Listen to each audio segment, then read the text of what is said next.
Mind management is more important than time management. Time management என்ன நமக்கு already தெரியும், நம்ம ஆல்ரெடி ப்ரீவியஸ் வீடியோவில் பார்த்துட்டு போதலாம். மைண்ட் மேனேஜ்மெண்ட் ஒரு ஸ்கில் மட்டும் நம்ம கிட்ட இருந்தால் போது நம்ம லைஃப் ஈஸியாக லீட் பண்ணிட்டு போயிடலாம். அந்த மைண்ட் எப்படி மேனேஜ் பண்ணுறது, மைண்ட் மேனேஜ்மெண்ட்னா என்னன்றது இந்த வீடியோவில் பார்க்க போகிறோம். டைம் மேனேஜ்மெண்ட் என்னன்னு பார்த்தீங்கன்னா, ஒரு 1 hour வந்து நம்ம 10 ப்ராப்ளம் சால்வ் பண்ணணும் அப்படின்னு சொன்னால் அது டைம் மேனேஜ்மெண்ட். பட் அந்த 1 hour 10 ப்ராப்ளம் சால்வ் பண்ணுறதுக்கு நமக்கு தேவையானது ஒரு clear and deep mind. Mind ஒழுங்காக தான் அந்த 1 hour வந்து நம்ம 10 ப்ராப்ளம் சால்வ் பண்ண முடியும். இப்போ நம்ம மைண்ட் வந்து ஒரு டிஸ்ட்ராக்டடாக ஒரு மந்தமான நிலையில் இருந்தால் நம்ம அந்த 1 hour வந்து நம்ம 10 ப்ராப்ளம் சால்வ் பண்ண முடியுமா? முடியாது. அந்த 1 hour வந்து 10 ப்ராப்ளம் சால்வ் பண்ணணும்னு சொல்கிறோம் பார்த்தீங்களா, இதான் டைம் மேனேஜ்மெண்ட். மைண்ட் மேனேஜ்மெண்ட் நீங்கள் இந்த ரோல் ப்ளே வந்து பார்த்தீங்கன்னா, நம்ம மைண்ட் வந்து பர்ஃபெக்டாக ட்ரைன் பண்ணி ஒரு கிளியர் ஃபோக்கஸோட டீப் ஃபோக்கஸ் செக்ஷனில் கொண்டு போனால் அந்த 1 hour சால்வ் பண்ண வேண்டிய சம்மை நம்ம வந்து ½ hour சால்வ் பண்ணலாம். இங்கே தான் மைண்ட் வந்து எப்படி மேனேஜ் பண்ணுறன்றது வந்து இருக்குது. இதுக்கு தான் நான் சொன்னேன், mind management is more important than time management. Time management எடுத்து 1 hour ஒரு வேலையை எப்படி முடிக்கிறதுன்னு பார்க்கறது. பட் மைண்ட் மேனேஜ்மெண்ட் எடுத்து அந்த 1 hour முடிக்கிற வேலையை ½ hour எப்படி முடிக்கிறத பார்க்கறது தான் மைண்ட் மேனேஜ்மெண்ட். அதுதான் இந்த வீடியோவில் பார்க்க போகிறோம். Number 1, clean your mind. இப்போ நம்ம ஒரு கிளாஸ் வச்சுக்கிறோம். அந்த கிளாஸ் வந்து நம்ம வந்து ஒரு 1 month or 1 year வந்து க்ளீன் பண்ண மாட்டோம். அந்த கிளாஸ் எப்படி இருக்கும், அழுக்கு பண்ணி போய் நம்ம மூஞ்சே தெரியாத மாதிரி இருக்கும். பட் அது நம்ம டெய்லி க்ளீன் பண்ணால் அந்த கிளாஸ் வந்து 1 year ஆனாலும் புதுசாக கிளியராக இருக்கும். அதே மாதிரி தான் நம்ம மைண்டும், நம்ம டெய்லி நம்ம மைண்ட் வந்து க்ளீன் பண்ணணும். டெய்லி நைட் நம்ம தூங்கத்துக்கு முன்னாடி வந்து மெடிடேட் பண்ணணும். அதே மாதிரி காலையில் எழுந்து மெடிடேட் பண்ணணும். அப்படி நம்ம டெய்லி மெடிடேட் பண்ணுறது மூலிமா நம்ம மைண்டில் இருக்கிற அன்வான்ட் தாட்டை வந்து நம்ம ரிமூவ் பண்ண முடியும். எது நமக்கு தேவை, எது நமக்கு தேவையில்லைன்றதை நம்மளால் ஐடென்டிஃபை பண்ண முடியும். ஒரு கிளியர் தாட் நமக்கு கிடைக்கும். நம்ம லைஃப்பை பற்றி நம்ம மைண்டே ஃப்ரீயாக இருக்கும்.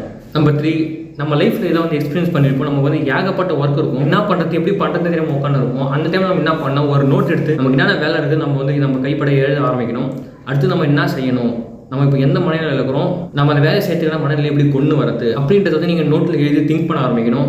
நம்ம இருக்கிற அதை செய்யறதுக்கான என்வரன்மெண்ட்டை நம்மளே அமைச்சிக்கலாம். நம்ம இருக்கிற என்வரன்மெண்ட்டை மாற்றலாம். இல்லை ஒரு சாங்ஸ் கேட்டு செய்யலாம், ஒரு ஸ்லீப் எடுத்து அதுக்கப்புறம் செய்யலாம், இல்லை ஏன்னா கேம்ஸ் விளையாடலாம், இல்லை ஏன்னா விளையாட போயிட்டு வந்து ஒரு ½ hour 1 hour இந்த வேலையை செய்யலாம். அதுமாரி நம்ம மைண்ட் செட்டை நம்ம தான் மாற்றணும். Number 4, meditate 2 minutes a day. Meditation வந்து நம்ம லைஃப் ஒரு இம்பார்ட்டன்ட் ரோல் ப்ளே பண்ணணும். நீங்கள் கண்டிப்பாக ஒரு நாளைக்கு 2 நிமிஷம் மெடிடேட் பண்ணி ஆகணும். நீங்கள் என்ன ஒர்க் பண்ணுறீங்கன்னா அதில் ஃபோக்கஸாக இருக்கிறது கூட மெடிடேஷன் உங்களுக்கு ஹெல்ப் பண்ணும். இப்போ எதனா ஒரு ஒர்க் பண்ணுறீங்கன்னா அது வந்து மினிமம் ஒரு 15 minutes தான் நம்ம எந்த ஒரு டிஸ்ட்ராக்ஷன் இல்லாமல் வந்து ஒர்க் பண்ணணும். அது வந்து நம்ம அட்டென்ஷன் ஸ்பேனை வந்து இன்க்ரீஸ் பண்ணுறதுக்கு ரொம்ப ஹெல்ப் பண்ணும். இன்றைக்கி இருக்கிற மாணவர்கள் வந்து உங்கள் அட்டென்ஷன் ஸ்பேன் மட்டும் தனியாக தெரியும். நீங்கள் அப்படி ஒர்க் பண்ணிங்கன்னா அது நடுவில் ஒரு டிஸ்ட்ராக்ஷன், அது ஸ்டார்ட் பண்ண முன்னாடி ஒரு ப்ரொகாஸ்டினேஷன், இதெல்லாம் நீங்கள் வந்து அவாய்ட் பண்ணாலே ஒரு பவர்ஃபுல்லான மைண்ட் செட் வந்து உங்களால் பில்ட் பண்ண முடியும். ஒரு டாப் 1% பீப்புள் வந்து உங்களால் வர முடியும்.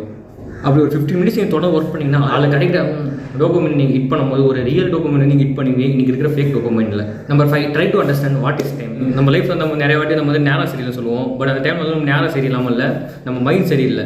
நேரம் சொல்கிற விஷயத்தெலாம் பார்த்து நீங்கள் வந்து ட்ரைன் பண்ணிங்கன்னா அதுமாரி சுச்சுவேஷன் கூட நம்ம வந்து ஈஸியாக வின் பண்ண முடியும். லைஃப்பில் because tomorrow's plan, futures events இதெல்லாம் வந்து நீங்கள் மைண்டில் வந்து ஞாபகம் வச்சுக்கணும். தனியாக ஒரு நோட்டில் எழுதிட்டு பார்த்தா நீங்கள் மைண்டில் வந்து ஞாபகம் வச்சுக்கணும். இதெல்லாம் வந்து நம்ம மைண்டை வந்து பெட்டராக ஸ்ட்ராங் ஆகணும்னு ஹெல்ப் பண்ணும். மேலே விஷயத்தில் நீங்கள் ஃபாலோ பண்ணால் உங்கள் லைஃப்பில் சேஞ்ச் ஆகுது நீங்கள் கண்டிப்பாக ஃபீல் பண்ணுவீங்க.